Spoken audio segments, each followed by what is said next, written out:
Okay, let's talk about yield to maturity. Yield to maturity is I. In the NIPV, it's I. So it's the current market interest rate. And that's what we're comparing our existing bond to. And in yield to maturity, we have a problem here.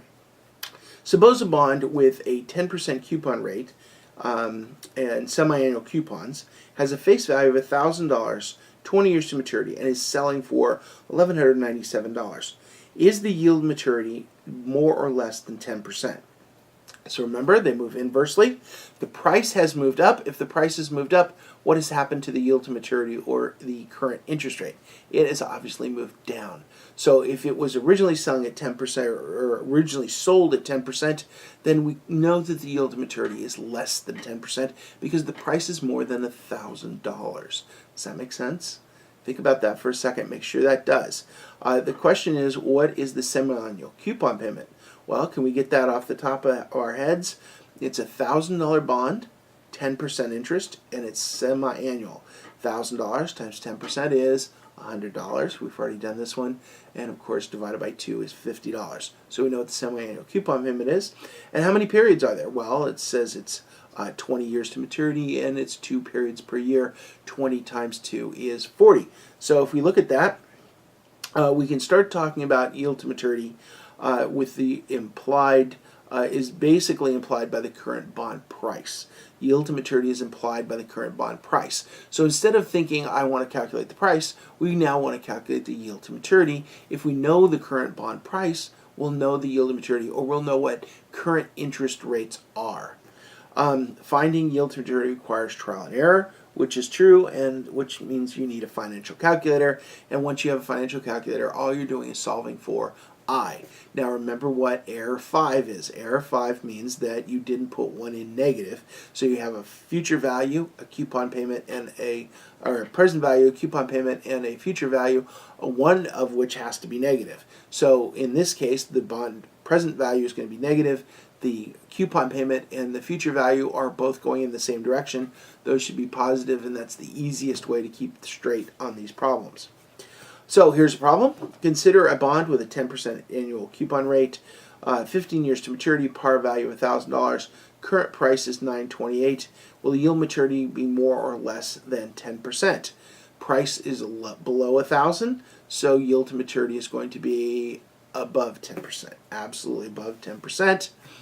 What is the yield maturity of a 10% bond if the price is $940 and the bond pays 6% interest?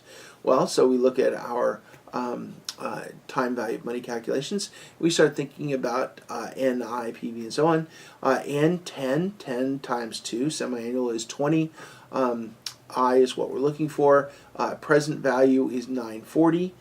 The coupon payment, it pays 6% interest. 6% times 1,000 is 60. Divide by 2 is 30. So 30 is the coupon payment. And of course, the future value is 1,000. And if we look at the answer here, we will see that the interest rate is, I don't have it here. I guess I better pull out a calculator and do it. So here's how long it takes to do on a calculator. 10 times 2 is 20N. I've got 940 negative present value.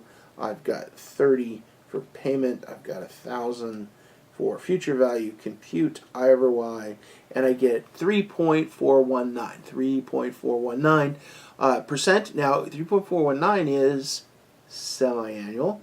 So if we want to multiply by 2, we get 6.83%. So we know that the original bond was 6%, and the present value has fallen a little bit, and which means the interest rates have risen a little bit. So instead of 6%, it's 6.83%. Remember when you're doing the calculations that you're going to get an I over Y that is semi-annual, which means you need to double it to get the actual annual rate. So that was an easy problem. Yield to maturity, next problem, the yield to maturity of the same bond if the price is $1,040.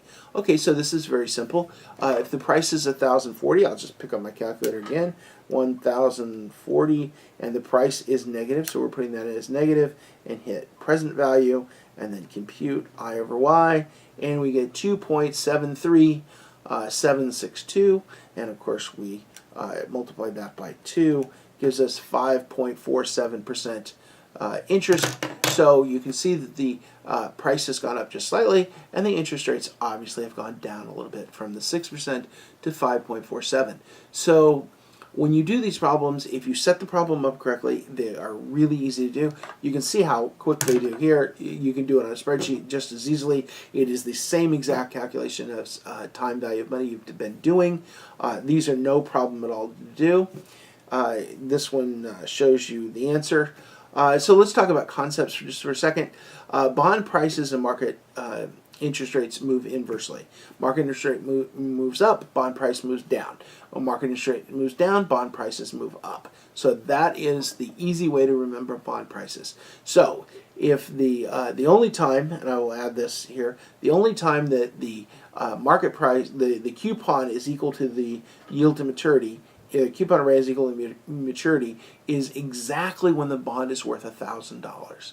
If the bond is worth $1,000 and the loan was $1,000, then the yield to maturity is exactly equal to the coupon rate.